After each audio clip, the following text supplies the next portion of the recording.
이관술 전국을 돌며 항일혁명 동지들을 규합하다. 여의도 비행장은 1916년부터 간이 비행장으로 이용하다 1927년 항공법을 시행하면서 울산 삼산벌에 신축되는 비행장과 함께 정식 비행장으로 정비됐다.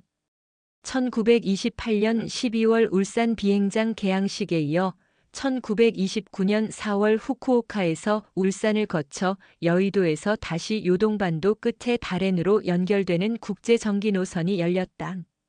1937년 7월 18일 이관술과 이순금이 재회한 곳이 바로 여의도 비행장 인근이었다. 두 사람이 오랜만에 온누이를 넘어 항일혁명운동의 동지로 서로를 각인하고 있을 때 갑자기 폭우가 쏟아졌다. 여의도 파출소에서 필사의 도주. 이관술과 이순금 모두 여의도로 들어올 때 다리 대신 그 아래 습지를 통했다. 당연히 헤어져 돌아갈 때도 그 길을 택했는데 폭우로 불어난 강물의 습지가 모두 잠기고 말았다. 올 때는 영등포 쪽에서 왔지만 이제는 반대로 마포 쪽으로 방향을 틀어 배를 타고 나갈 수밖에 없었다. 하지만 이 또한 쉽지 않았다. 결국 비행장 방향으로 움직여 여의교를 건넜다. 둘은 다리를 지키고 있던 일본 경찰의 불심 검문에 걸려 체포된다. 이 상황은 이관술이 해방 후 현대일보에 기고한 회상기 마지막 편을 통해 확인할 수 있다. 순사에게 남매가 잡히고 말았는데 당신은 일지사변이 한창 진행 중이라 순사들이 나를 중국 스파이로 의심을 하게 되어 파출소 안에서 하룻밤을 자게 되었는데 순사들의 대화를 들으니 기가 막힐 형편이었다. 그들의 말을 들으면 저것들이 일본말도 모르는 게 필시 중국 스파이 같으니 날이 밝거든 영등포 고등계로 넘기자는 것이다. 이관술은 다리를 건너기 전 이순금과 일본말을 모르는 촌사람이 길을 잘못 든 것으로 위장했던 것인데 물거품이 된 것이다. 일본의 만주 침공으로 시작된 전쟁 탓에 스파이로 오인받는 이야기를 들으면서 얼마나 어이가 없었을 것인지 상상이 된다. 그리고 순사들의 말대로 영등포 경찰서로 넘겨진다면 그곳에 분명히 본인과 동생을 아는 형사가 있을 것이 확실했다. 이관술은 어쩔 수 없이 순금만 남겨두고 파출소를 탈출하기로 맘먹었다. 한강에 뛰어들어 맨몸으로 하숙집까지. 밤새 비는 그치지 않았고 폭우로 넘치는 강물 때문에 도망갈 수 없다 여겼는지 일본 경찰들의 경계가 느슨해졌다. 결박도 당하지 않은 상태에서 도망갈 기회를 노리다 경찰들이 조는 틈을 노려 파출소 밖으로 이관술이 달려나갔다. 경찰들이 도주하는 이관술을 쫓아나가자 이순금은 조금이라도 시간을 벌고자 문 앞을 막아섰다. 이순금은 쉽게 제압됐지만 이관술은 빠른 걸음으로 내달릴 틈을 얻었다. 그리고 강가에 도착하자 옷을 모두 벗은 뒤 똘똘 말아 머리에 인 채로 강물로 뛰어들었다. 급하게 물이 불어난 강을 헤엄칠 수 있었던 것은 고향 이반마을 인근 선바위 앞 태화강에서 어린 시절을 보낸 덕분이었다. 선바위 앞에는 과거부터 물소용돌이가 있는 백룡담 주변으로 강의 유속이 빨랐다. 강물이 얕아 보이지만 지금도 물놀이하던 피서객들이 방심하다 세상을 뜨는 비보를 전한다.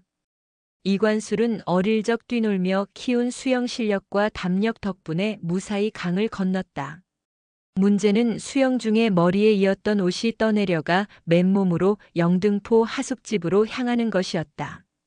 어두운 길을 밟아 조심스럽게 하숙집에 도착한 뒤에도 주인집 몰래 들어갈 수 있을지 전전긍긍했다. 다행스럽게도 늦은 밤과 요란한 빗소리에 인기척을 지울 수 있었다.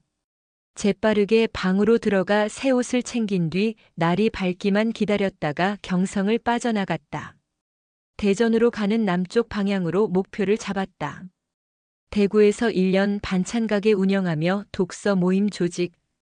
이관술은 정체를 숨긴 채 도주했으나 일제 경찰은 체포한 이순금을 통해 정황을 파악했다. 이순금이 출소 후 바로 오빠 이관술을 만날 수 있었던 건 빅진홍이 두 사람을 연결시켰기 때문이었다는 것도 드러났다. 4년 만에 출소한 지 며칠도 안 지나 이순금은 다시 유치장에 갇힌 신세가 됐다. 박진홍 역시 출소 후 2달 만에 다시 체포당했다. 아마도 이관술은 그 소식을 듣고 땅을 칠 만큼 반성했을 것이다. 오랫동안 위장 생활을 하고 도피 실력을 쌓았다고 해도 방심은 조금도 허락되지 않는 것을 깨달았을 것이다. 이관술은 경성을 떠나 대전으로 내려가는 동안 여인숙도 구하지 않고 다리 밑거린들 속에 섞여 잠을 자면서 이동했다. 대전에 도착할 때까지 경계망이 계속됐기 때문이다. 경기도 경찰은 그해 11월 이재유 계열 6명을 추가로 체포했다고 언론에 발표했는데 그때도 어김없이 이관술 체포가 가장 큰 숙제라는 사실을 밝히기도 했다. 이관술은 삼엄한 수사망을 피해 도착한 대전에서 한여름을 보내고 다시 대구로 발걸음을 옮겨 약 1년을 머물렀다. 대구에 들어갈 때는 거린 행색이었으나 시간이 지나면서 신분이장도 바뀌었다. 이관술이 쓴 회상기를 보면 조그만 반찬 가게까지 운영했다고 한다. 변장의 천재라는 말이 절로 나올 만큼 위화감 없이 스며든 것이다. 그리고 반전과 반제국주의를 걸고 작은 독서 모임을 몇 개 운영하며 새로운 동지들을 규합했다. 1938년 가을 이순금이 석방되자 이전보다 훨씬 더 신중하게 연락을 취했다. 이순금과 재회 그리고 김삼룡과 첫 만남. 이번에는 경성이 아니라 경찰의 경계가 덜한 수원에서 만나자고 약속을 잡았다. 1년 만에 다시 만난 이순금은 걱정과 달리 씩씩했다. 수원성 화홍문 앞에서 이순금은 이관술을 만나 자신을 놓아두고 도주한 것을 원망하기보다 체포를 피한 것을 격려했다. 그리고 이관술이 도피 중인 대구에서 항일혁명가들을 조직하고 있다는 소식은 매우 놀랍고 반가웠다. 이관술은 다음에는 경성에서 만나자고 약속한 뒤 헤어져 대구로 돌아왔다. 그리고 몇 개월 더 머무는 동안 비밀 독서회 조직을 늘려갔다. 대구를 완전히 떠난 것은 1939년 1월이었다. 이번에는 김삼룡을 만나기 위해 충청북도 충주로 향했다. 충주는 김삼룡이 태어난 고향이다. 김삼룡은 1910년 소장농의 셋째 아들로 태어났다. 1928년에 고향을 떠나 서울로 올라와 사회주의 독서회에서 활동하다 1930년 11월에 치안유지법 위반으로 체포됐다. 김삼룡은 1931년 서대문 형무소에서 수감 중일 때 채석장 노역을 나간 자리에서 이재유, 이현상과 만나 동지가 됐다. 다음 해 2월 먼저 출소해 고향에 머물다 같은 해 12월 출소한 이재유를 경성에서 만난 뒤 경성 트로이카 결성부터 함께했다. 김삼룡은 타고난 조직가로 노동자들을 조직하는데 탁월한 능력을 발휘했다고 한다.